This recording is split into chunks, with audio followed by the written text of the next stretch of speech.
Blog Talk Radio. Blog Talk Radio.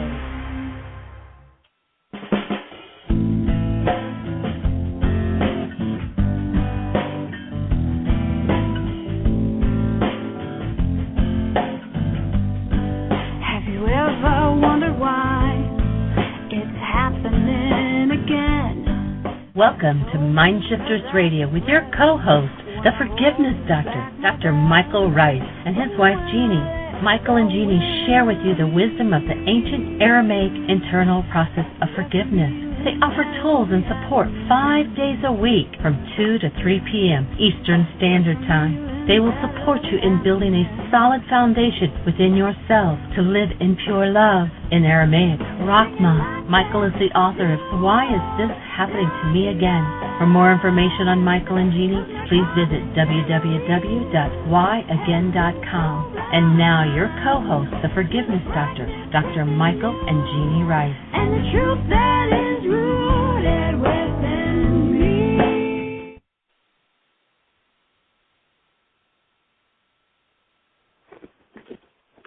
Welcome to Mindshifters Radio. It's a delight to have you with us on Tuesday, the 2nd of August, a new month unfolding in our world. And I've lost track of the days, but we're still celebrating Memorial Day. Anybody who chooses to join us in doing that, our invitation to you is that you become willing to look at something in your world that you hold that's based in some form of hostility or fear that you're willing to forgive. And when we talk about forgiveness, we're not talking about letting somebody else off the hook because something's going on in you.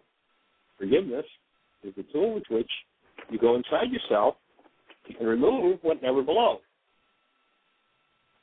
That's what we're here to support you in, and we invite you to tap into our website, www.whyagain.com, www.whyagain.com, and on the right-hand side, you'll see a link that says Download Worksheets. We invite you to tap into that link and to look at the first 3 links under that section, and those first 3 links are the how-to of forgiveness, the internal process of forgiveness. And the difference between the classic, the way the world does forgiveness and the way we're talking about it is that in the classic form of forgiveness in our culture, everybody's got everybody else to blame but is willing to forgive them, to let them off the hook for what's happening inside. And of course, it's pretty ridiculous to let somebody else off the hook for what's happening inside of you, something that you've created. And so the idea is to be willing to step in and be responsible for everything that's in you. And if there are things you've been blaming somebody else for, that's done by a little trick of the mind called projection. And we invite you to undo your projections. How do you undo your projections? Well, that's what the reality management or forgiveness worksheet is about. That's the Aramaic way of undoing what never belonged. And so, welcome to the show. If you've got a question for us or a thought, if you're doing worksheets or using any of the other tools and have questions about them, we would love to hear from you about your questions. And our phone number, call in, 646-200-4169. We'd love to hear your voice. I don't know if you're there, Lynne, but if you are, we've been conversing the last couple of days, and I would love to carry on our conversation in support of where you're heading with the process of forgiveness and with the tools. So, Jeannie, do we have any callers or anything in the chat room at this moment? No, we've got Tim and David both on the line now, but we don't have anybody. I actually got bumped out of the chat room. I don't know what's going on. It says somebody else signed in and kicked me out. So I don't know how that happens, but so I'm just now signing back into the chat room. But we don't have any questions yet. All right. Well, good morning, David and Tim. Welcome. Good morning. Or good afternoon, I guess. I'm still doing the show from back in Oregon in morning time, but it's afternoon here too. It's 1 o'clock. So we missed you yesterday, Dr. Jim. Well, it's really good to be back. I had lunch with two charming ladies yesterday. I sent you an email about that, and I tried to respond to your phone call earlier today, but I did get your note, and I'm looking forward to talking to you about possibilities for later in the month. Cool. And I'm sorry that I missed the show yesterday, but I'm sure it was enlightening, and I'll catch it on the replays. Well, I'm sure it was worth it to spend the lunch time with two young ladies. That's awesome. It was. Christy and her granddaughter. Oh, neat. Well, tell Christy I said hello and send her love. Will do. Well, so what was the big topic yesterday? Well, we mainly talked, you remember on Friday we talked with Lynne, who was talking about some challenges and opportunities with alcohol. And so we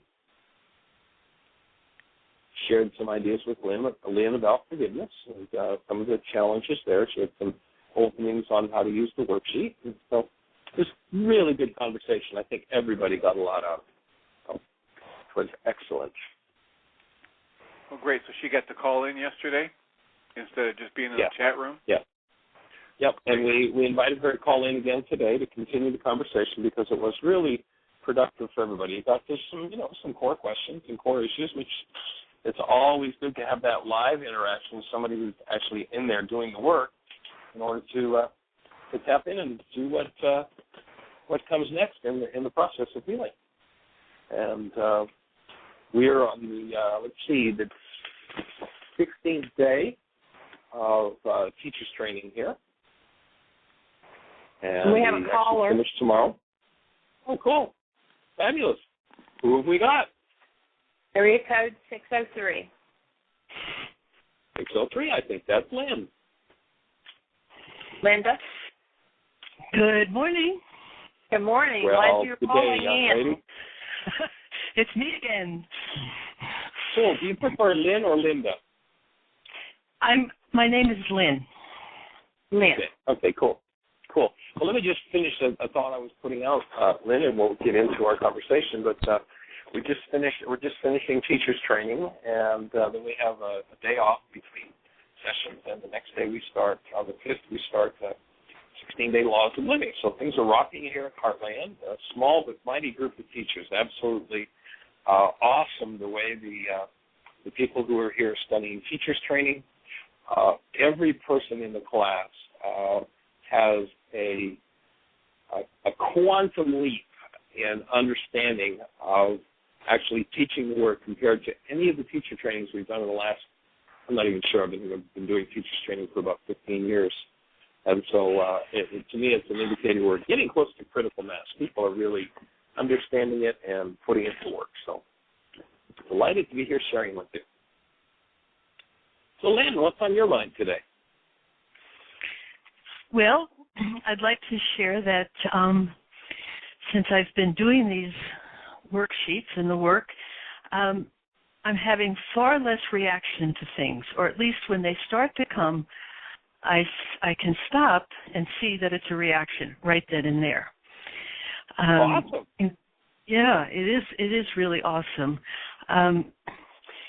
And this morning, specifically, I got, there's been an ongoing challenge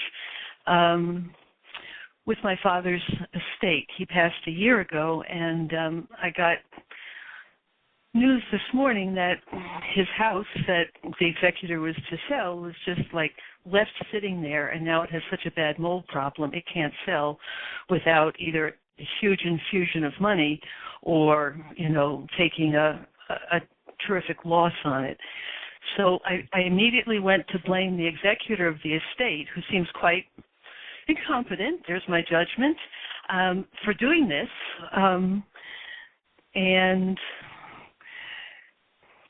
I stopped myself from blame. I'm stopping myself from blaming her.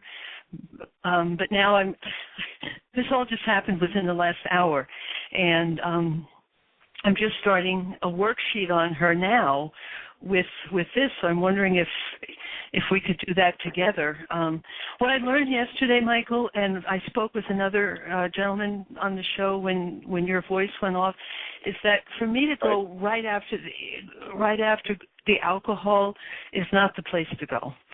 It's to really look at all the other stuff that's going on, and that my tendency in my life has always been to find a quick fix, say it's done, and move on, but it's still there. Right.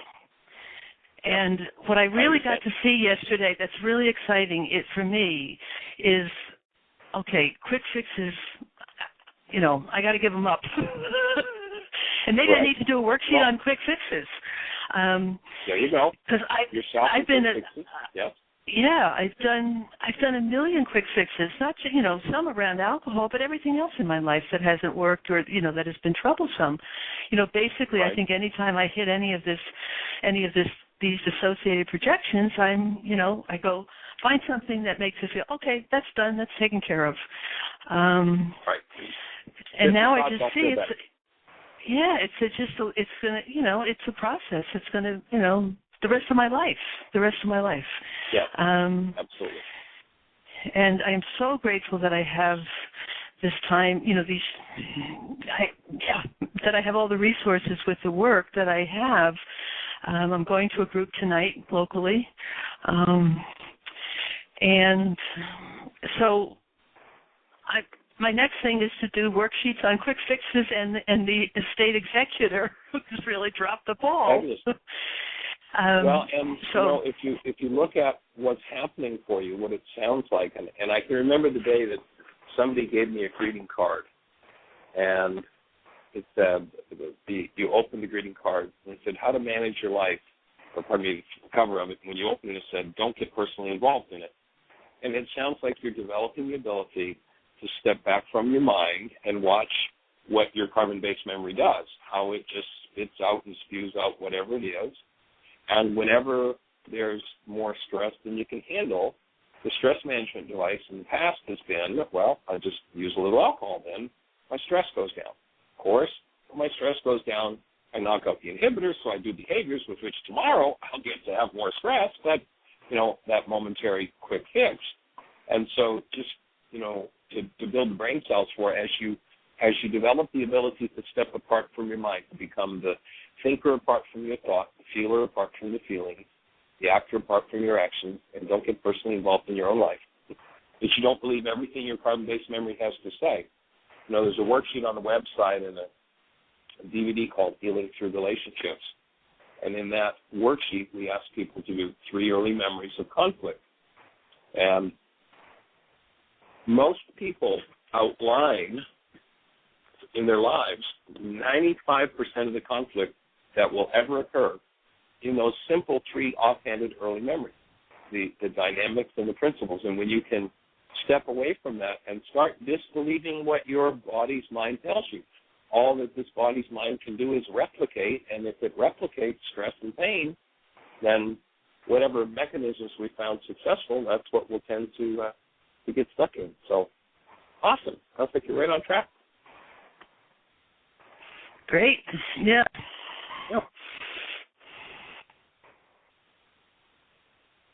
So do you have a specific question about the worksheet at this point? No, I don't. I haven't done the worksheet yet with the estate executor or the quick fixes. This is like just getting really clear in the last literally hour before the show started today. So I guess I'll do that worksheet, and then if I have questions on them, I'll dial in again. Fabulous.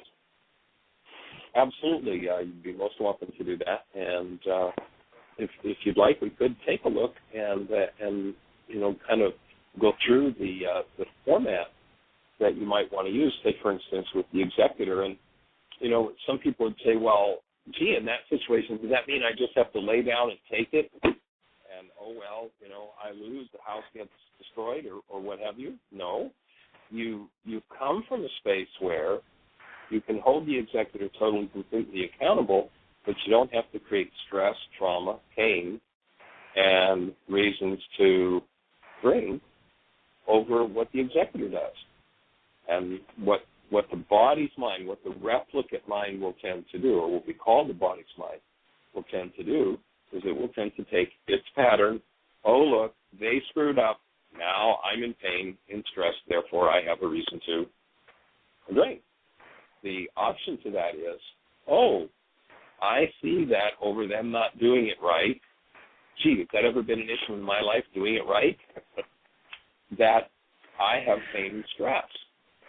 So if I come at them out of my pain and stress, I'll simply increase my pain and stress and end up with more of the same. I think what I'll do first, instead of starting right out with trying to take the beam or the speck out of their eye, I think I'll go look at the beam in my own. What's the beam in my eye? Okay, so to make that concrete, 1A, I put in Brenda, the executor. Right. 1B, what happened is she didn't take care of the house for a year, and now it's difficult to sell, and there's a lot of loss of money. Right. One way or the other. Right. So 1C is I'm pissed. That's my money. Okay. And the thought behind it is she's incompetent. Oh, I don't know. She didn't do it. No, she didn't do it. She didn't do it right. She didn't do it right. She didn't do it right. Okay. So then my thought that causes me to be in the feeling of anger, etc. Right. She's not doing it right. And then it can help, on the right-hand side of this little box, draw your feelings. What you're feeling about that. And yeah, it's anger. Yep. And what's your punishment thought? Well, what is it you want I want to lash out and tell her she's incompetent and she owes that money that's been lost, comes out of her take. Right. And if I don't do that, this is great, Michael. If I don't do that, I just want to go drink. Perfect. Well, I probably I want to do both. The anger, yeah. In order to deal with the anger in me, I want to drink so I don't feel that. So we call this sin, self-induced nonsense. I have an energy in me that's off the mark. I have an energy in me that's off the mark, and that's what the word sin means. It's an archery term. You missed the bullseye. And as a result of that energy in me that's off the mark, I have pain, and my anesthetic is alcohol. And my other anesthetic is hostility, rage and hurt. Hostility is an internally produced drug that anesthetizes us against pain. And when you look at your punishment thought, you walk past the feeling, you look at your punishment thought, there's another worksheet that we do that's an advanced worksheet. This one is the base key ideas, but there's another worksheet that we do where we, in essence, ask the question to remember when someone did what it is that you want to do to punish to you. And what we know by the codependence work that we do is that this is a pretty high level of stress for you. And when we're in high-level stress, what the carbon-based memory system, the body's mind, will tend to do until we clean this energetic dynamic out of it, which is what the forgiveness is about, what the body's mind will counsel us to do is whatever our power person did to us that we hated the most. Punish, yeah. So by what you just shared with us, what we know is that your power person used to rage at you and take things away from you. Is that accurate? Yeah, absolutely. Yeah. Absolutely. Yeah. Yeah, I lived in my whole childhood. Notice what just happened with your breath there. Notice what's just happened. There was an opening in your breath, and that's where that opening occurs. When we were abused in those ways by the power person, we locked that energy in with the breath. And when you soften the breath and can open it, that's when you can let go of way of punishing. Yeah, that's true, because up until now, in talking with you, I felt a bit out of breath, and I don't feel that at the moment. Is that what you mean? That you heard the shift? I could hear the shift in your voice. It was just that little energetic shift that took place. And that's where, in the ancient teachings they said, and this is all about just doing our work. It isn't about theology. In the ancient teachings they said, the veil of the temple must be rent in twain, that is, torn in two. The veil is the barrier between the subconscious and the unconscious. The unconscious in the ancient teachings was called the heart. They said, take care of the heart, for out of it are the issues in life. So I play out my behaviors from an unconscious or a dissociated state of mind. I didn't understand that. Take care of the heart instead of... Take care of the heart, for out of it are the issues in life. That word heart, in the language we're speaking of in this work, would be the dissociated mind. So when my power person abused and took things from me, I held my breath. I created a veil. I created an unnatural barrier, and I hid that painful experience from myself. And now that it's hidden from me, whenever a situation comes along that resonates that, i.e., my power person did that to me when I didn't do it right, so when somebody comes along that doesn't do it right, I'm controlled by the pain and trauma in my own dissociated mind and do the behaviors of my power person. And it is so painful that I can't look at it, so holding the breath when that comes up, after it's happened 1,000 times, holding the breath isn't enough to keep it locked down. So I look around and go, well, what can I use next? Oh, I'll use rage. Rage is an internally produced chemical that anesthetizes feelings. So, I rage and I go, now I feel powerful, now I feel better, now I don't feel weak and hurt like this content of my dissociated mind. And when I can calmly step back from my own dissociated states, there'll come a point as I start to observe where my breath will, as it did for you a moment ago, spontaneously open. And that, bang, clears out a piece of that dissociated information. Just takes it out of the space. So the heart is the dissociated mind? The heart is the dissociated mind or the unconscious. And that word heart, that's unconscious. Beautiful. That's beautiful. Say again? That's beautiful. I mean, we've labored in the Western world for almost 2,000 years not being able to translate that word. Nobody, until Freud rediscovered the unconscious, nobody understood what was being spoken about when they said, take care of the heart, for out of the issues in life. You must forgive from your heart the wrongs of your brother. From the Greek translation, that sounded like some kind of misleading heart statement. Yeah. But what they were saying was, in the context of our conversation, is, Lynn, you must remove from your unconscious that which you just blamed the executor for, your pain and rage and fear. You must remove from your heart the wrongs of your brother. And when you do, the executor does the behavior they do, and you go, that isn't right. How shall we work out your accountability for this, rather than I go into my trauma, my holding breath to dissociate, my increased stress, my rage to dissociate, my triple increased stress, give me a fifth of scotch. Now I feel better. Well, actually, I don't feel better. I don't feel. It's gone. I'm anesthetized. Take 2 molecules of alcohol, take the water out, you got ether.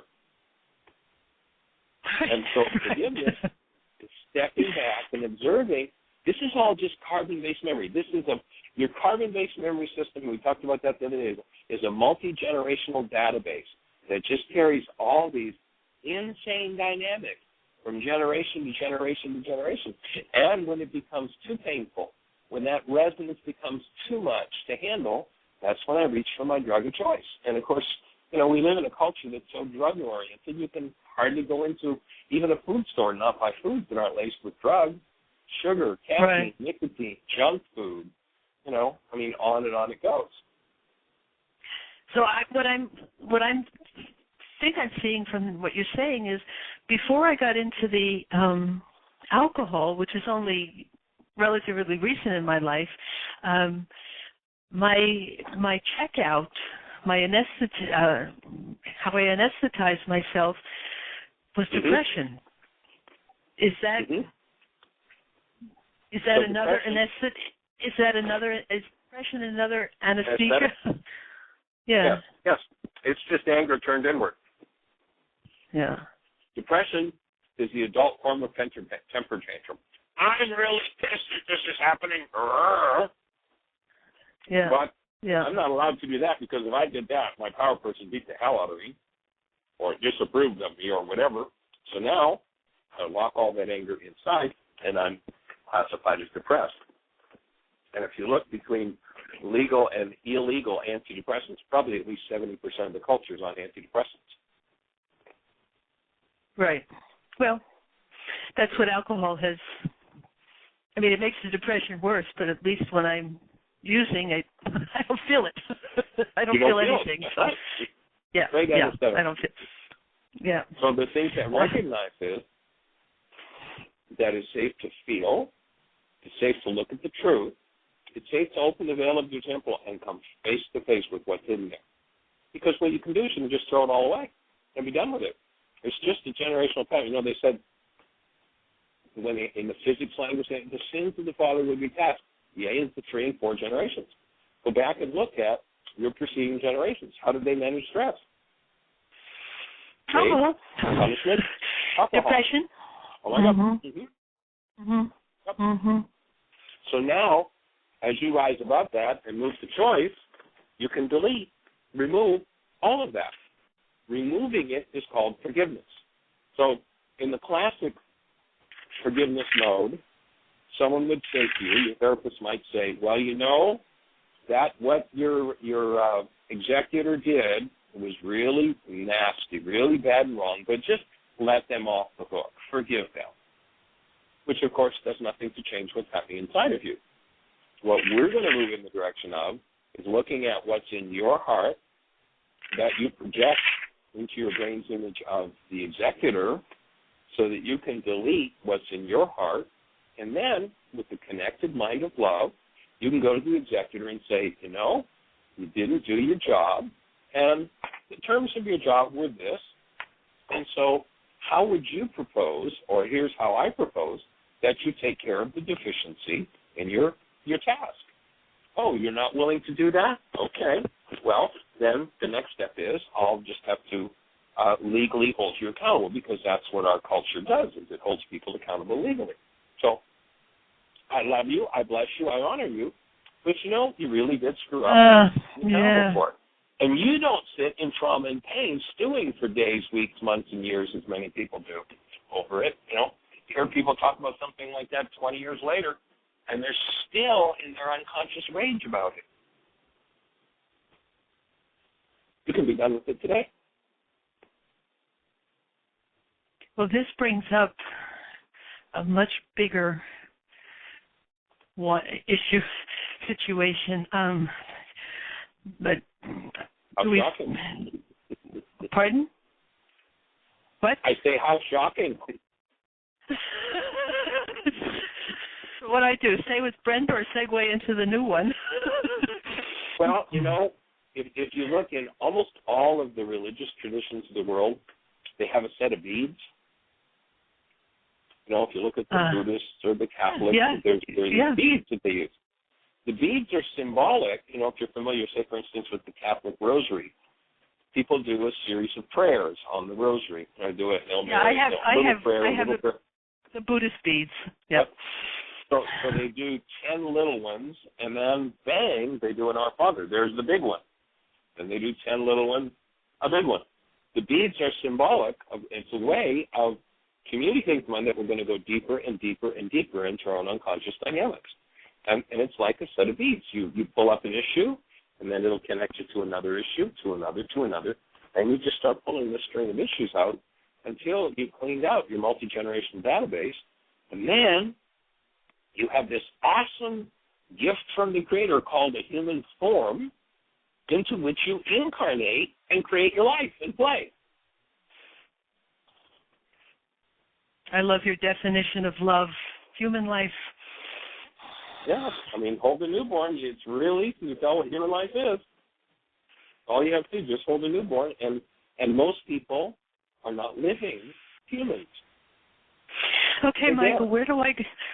This other issue's coming up, and it's just flooding and overwhelming. Where do I go now? Okay. So you notice over on the right-hand side of the worksheet, there's a column there to put some notes about the other worksheets that you're going to do. So as Okay. you tap in, and if it feels like something more important is coming forward than doing this one, then you might want to just pull another worksheet and we'll start another one. Or you might just Okay. make notes over in the right-hand column. Okay, I need to do a worksheet on, being abused for this. So, all the times I watched Dad and Mom get drunk and I was left alone and felt like I didn't have a parent, what have you. Could we start the other one right now? Sure. Okay. It's 1A is the Oregon Medical Board. They removed my license 20-some years ago because I was treating the charge at the time that started the investigation was I was treating cancer with nutrition. Right. And it was precipitated by a patient, a 16-year-old with lymphoma who was a ward of the state. And his appointed guardian, took him to me instead of back to the oncologist for radiation and chemo for his lymphoma. And under my care, he went into remission, which turned out to be permanent. Well, this infuriated the oncologist, so he reported me to the board, and it started a 5-year investigation, at the end of which, they were trying to find something on me of incompetence or negligence or, harmfulness or unprofessional conduct, but they couldn't. They investigated me for years, and then at the end of the investigation, when I challenged their illegal means for trying to nail me, they took my license for not cooperating with them. It was just a very dirty turn. So, and I carried that rage with them for 20-some years. So it's like I haven't known what to do with it. And so notice that this is a similar issue. It's the same, yeah. The one, there's a resonance, but here it is. In fact, there's a book about that. I think it's called Why Is This Happening to Me Again? Right. Pretty good stuff. So the number 1A, the medical board. By the way, have you seen a film entitled Brzezinski? Oh, I know Dr. Brzezinski, yeah. Mm-hmm. Okay, well, they put a documentary out, exactly what he went through, and they've documented it all. Right. It's awesome. I know. I mean, he's held on. It's just amazing. It is amazing. His courage is just phenomenal. In any event, so then after you put down the medical board, you put your initials. Because notice that, and I have no idea, but everybody that was on the medical board that played that out with you, perhaps today, 20 years later, is dead. You're still carrying it around in your body. I mean, it's so painful that it drives you to drink. Yeah. Or rage. I mean, I didn't drink. Yeah, rage, and the drinking didn't start until quite a bit after all of that. Right. But it was my only resort. Yep. And I think Jeannie's got contact information for you. I've got somebody else I'll put you in touch with that might help you to resolve that issue on another way too. So describe what happened. Unjustly took my license, my livelihood, and that's exactly what the executive is doing, right? Unjustly taking your livelihood, your inheritance. Fair loss ties right in. This is also. This time you were the one. Say again. It's also connected. It's like this money from my father's estate. I mean, he yanked any support for me during medical school. During my first year of medical school, I worked the rest of medical school to support myself because I didn't do what he wanted me to do that year. You know, it's like, so he withheld the money, and I went to medical school anyway on my own recognizance. It's just so bizarre the way this is all. Well, again, if you when we finish the show, jump on the website and under that download worksheet section, download the 3 early memories exercise, or you might want to order a copy of the video of Healing Through Relationships and the Codependence video. But as you do those 3 early memories, what you'll find is that you just 3 simple, silly, offhanded childhood memories, and you will have written about 95% of the trauma in your life. And the behaviors that control you your whole life long, the behaviors with which you've destroyed relationships, destroyed yourself, et cetera, et cetera. We can just go on and on with it. Right. And you said three early memories worksheet? 3 early memories worksheet. Yeah, it's totally self-explanatory. Okay. I just want to make sure I wrote that. If you want to download it, you can call back in if you want to download it. You need some support in filling it out. So now in that situation, my feelings resonated by this unjust taking of my livelihood. It was, rage and fear. It's lost both. You got both. Okay. So then the thought behind the rage is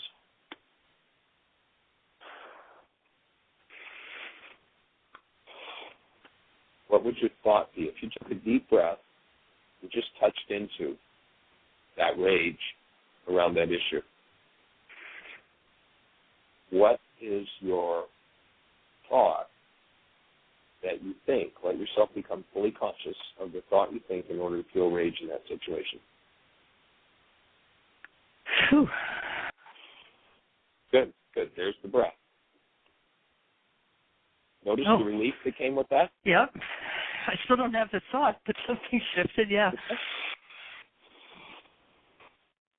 So the thought's probably something like, how dare they take, I'm doing the right thing and they take my livelihood?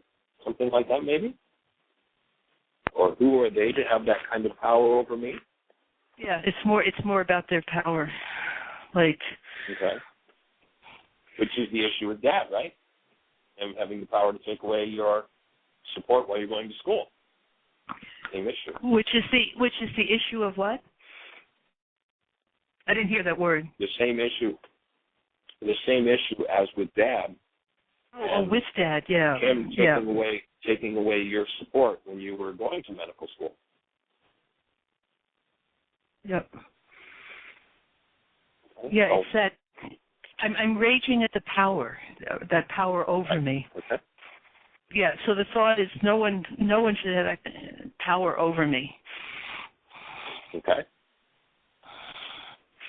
And then, so that's the one on the rage, and now on the fear. What's the fear? What's the thought behind fear when you think of that whole thing?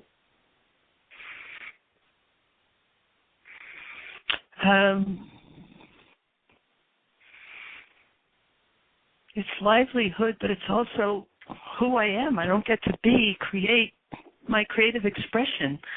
I just love being a doctor. So I love. They can. Mm-hmm. So I love being a doctor. They can take away my means of self-expression. Yeah. Yep. And what do you want to do to punish them?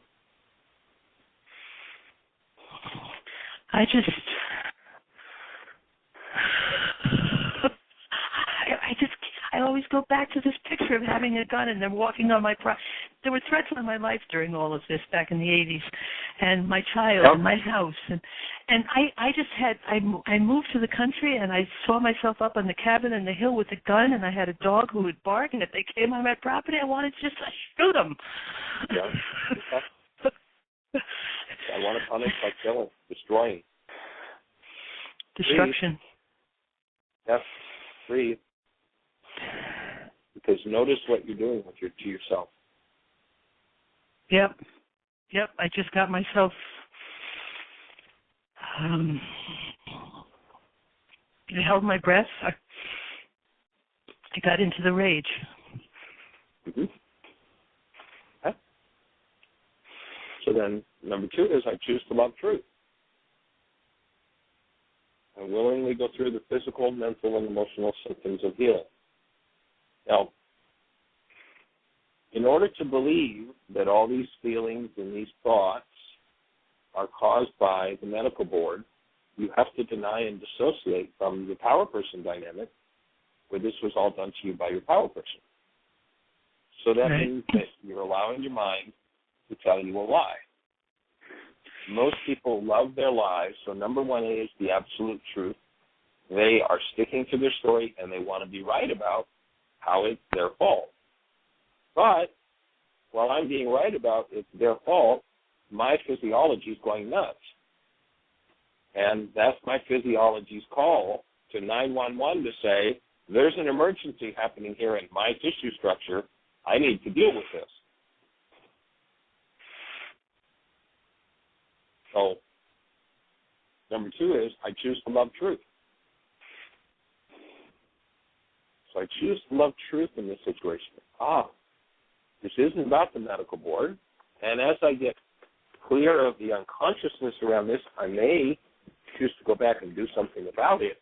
But I'm going to love truth enough to let my mind show me the real root of this issue so that I can clear it out. And when I start to move it out, it's not going to be Dr. Feelgood. So I'm willing to go through the physical, mental, and emotional symptoms of healing.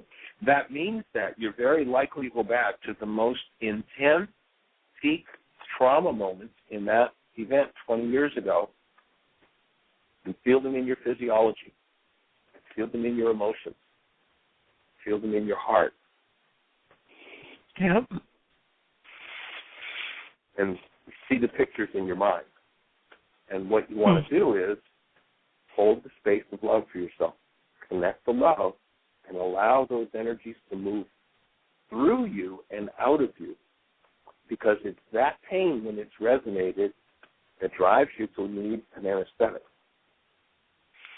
Yeah. I get that. Yep. Cool. Now, so just step into it. I choose to love truth and, really start to train your mind. You're willing to go for truth, and I'm willing to go through the physical, mental, and emotional symptoms of healing. So on a physical health level, healing looks like any kind of physical symptom you've ever had and low energy. On a mental level, it's any kind of negative thought you've ever had, confusion. On an emotional level, it's any kind of negative feeling you've ever had and depression. So I'm willing to go through that. I'm willing to let my veil open, let my breath flow, and be with that, whatever it feels like.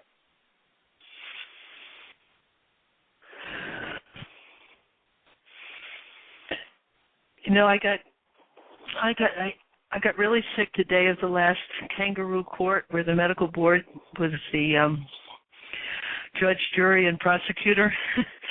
And I got really sick that day, and it turned into what is now, what is called medically chronic fatigue and fibromyalgia. And, I never, of course, fully recovered from that because I've been you just said this thing about, it's in the tissues, and as soon as you said that, it's like... Nobody can carry that kind of mental and emotional burden and the chemistry that results. Remember, yesterday we read the stuff from Candace Pert. Right. How our thought produced the neuropeptide, lands in the cell, becomes a chemical messenger in the cell. And that's a hellish burden for the cell. And until you forgive, until you remove that burden from the cell is going to be walking around, just think about a cell carrying this huge bag of garbage on its back. That's what chronic fatigue is. And I lost my sleep. We've not been given the tool of forgiveness. Right. We've not been shown how to remove that stuff.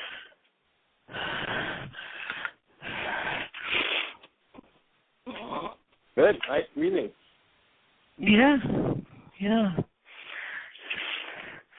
So number 3, the thing that causes your mind in a situation with the medical board and with the original worksheet that you're talking about with the executive of the state is that you have a goal for whoever it is you're pinning that on. Your mind generates a reality from your dissociated content about anyone you set a goal toward that resonates that dissociated content.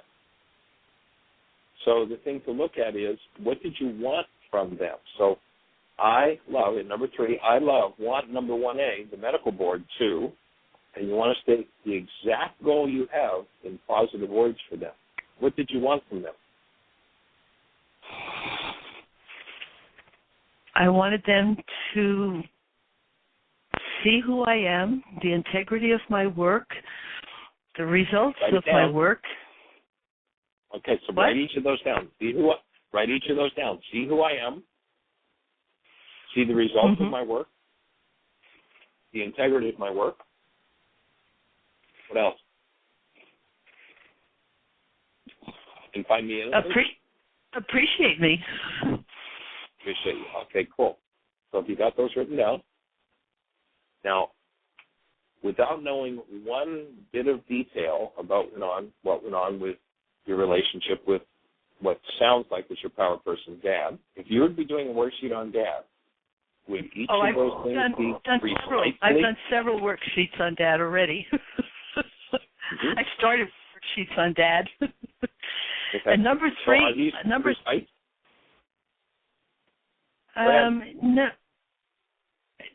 Number 3 on the earlier worksheet I did on Dad is Dad should let me be me. Dad should be there for and love. Yep. Dad should be there for and love what I am. It's the same thing. It's precisely the same. Yeah. Bingo. Mhm. It's just called "Why Am I Doing This to Myself Again?" I knew the medical board was Dad again. I didn't have to get myself out from under all this. Right. So let's move forward, and we'll show you how to collapse that so that you can move that energy out. So you've got your goal in number 3. Now, the 2 things have to happen simultaneously in order for healing to occur. Real, true, deep healing of those cellular neuropeptides that create the load. One of them is that I have to access what's hidden there. We'll show you how to do that. I have to access what? The other one is you have to access what's locked in the cell. You have to convert it back from the neuropeptide to the thought. Let yourself get in touch with the thought that is now a neuropeptide in the cell. Okay.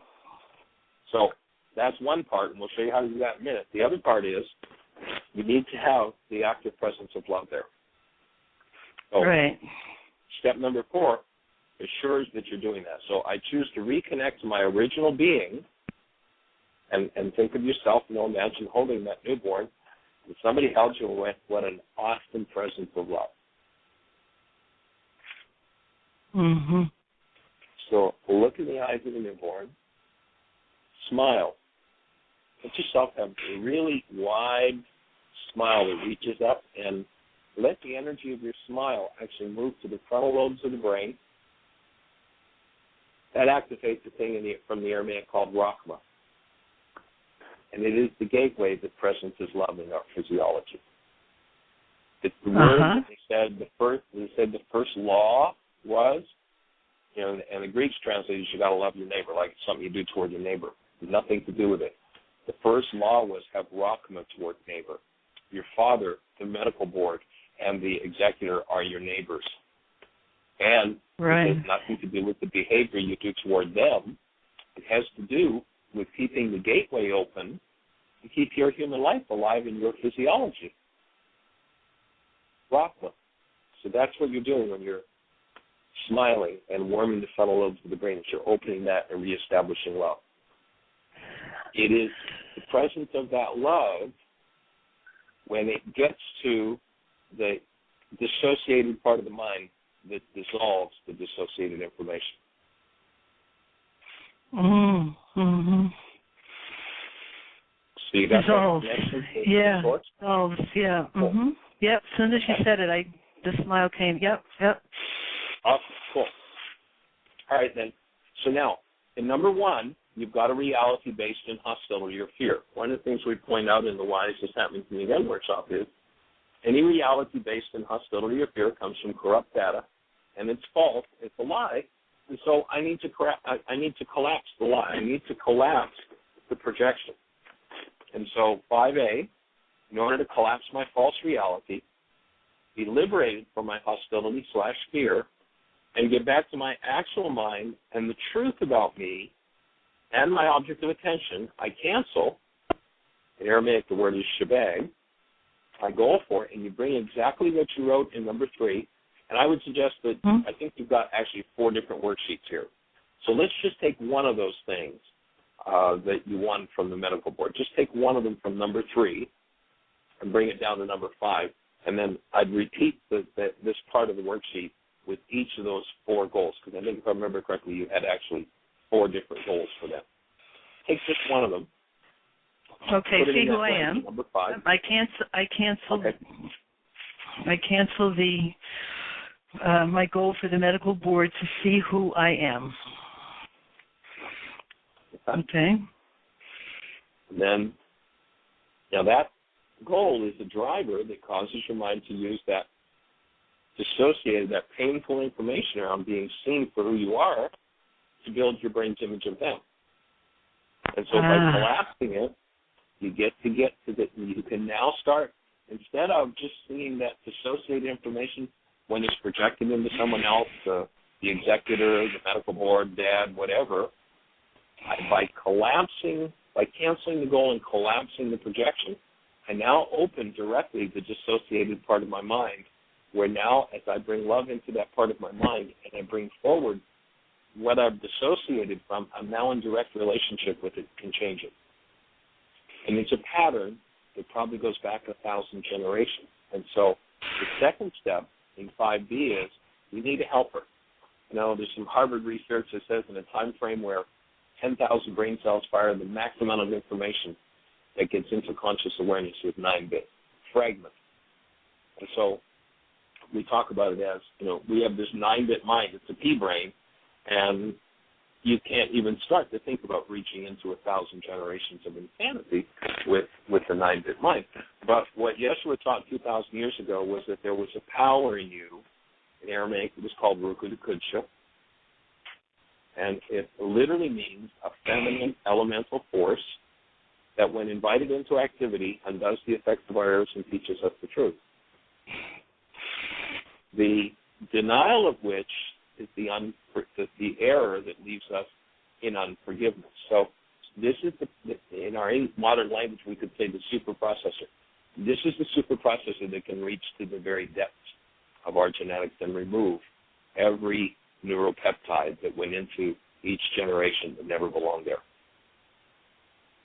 And so with willingness, I invite, and there's a blank there so that, whatever you choose to name it. Some people call it the higher power, God, Holy Spirit, whatever term you use. I think there's a vibratory effect to Ruka. I invite Mother Mary. Cool. Okay. So I invite Mother Mary to incline me toward healing, to really be there as support, to restore me to my original nature love, to assist me in keeping love present, and to help me to come into direct conscious relationship with and remove the dissociated and projected parts of my carbon-based memory. And breathe. Yeah. I love going through that stuff.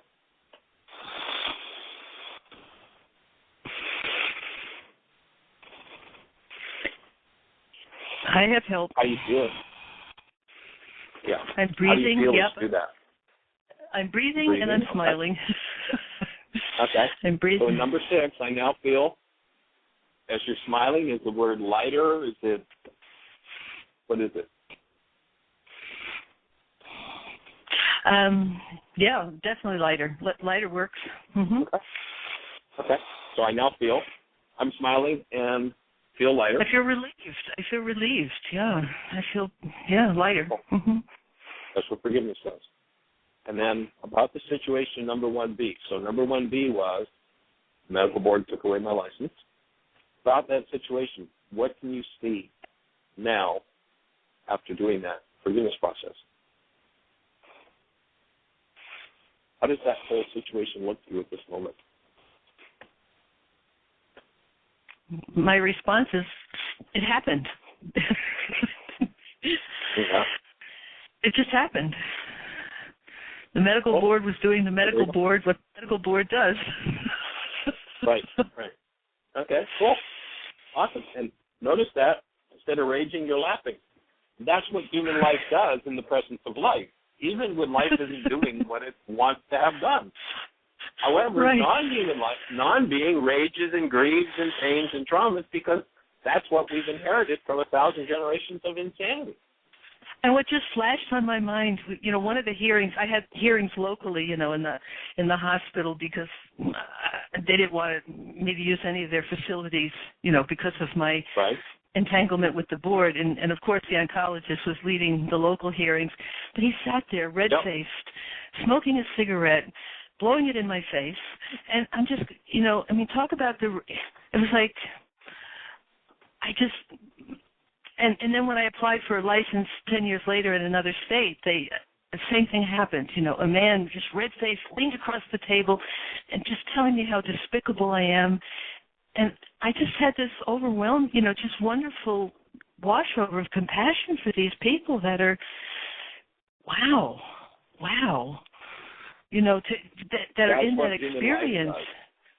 Yeah. That's what human life does instead of suffer. Human life is able to look and go, oh, my God. Do you remember Yeshua says, there's so many times, if only you'd known it, what I wanted to do was just bring you like a mother chick under my wings and support you and heal you. I remember working with the dean of the medical school in another state back a few years ago, and after we'd done some breath work and some forgiveness work, I offered him the thought, what do you suppose it would be like if medical school were a warm, loving environment where they brought people to be nurtured and healed and sent them out as healers? And he just sat there with his mouth open, like, what a radical thought. And a year later, he quit as the dean of medical school to start working to take alternative medicine into the medical schools. The presence of love is what heals insanity. More insanity doesn't heal insanity. Right. And so as you work through a particular issue in your life, you get to be the space where that issue can be evaporated from planet Earth. That's how we're going to end war. That's how the whole game is going to change. Yeah, absolutely. And the pain that Dad lived with, it was just huge. Unbearable. Huge. Well, yeah. Oh, Lynn. Yeah. Like yourself, Michael. Like yourself up to this point, he had no tools. Yes, sir. I just have to say, for everyone in the chat room and everybody else who's been listening on the phone, thank you so much, Lynn, for your courage and for your example. It's been amazing. Well, Awesome. thank It's you. going to be a great recording to be able to download. But because we've only got about 3 minutes left, let's do the last piece of the worksheet so we can complete this while we're still here together on the phone. Actually, we're down to a very short time. We may not do our outro today.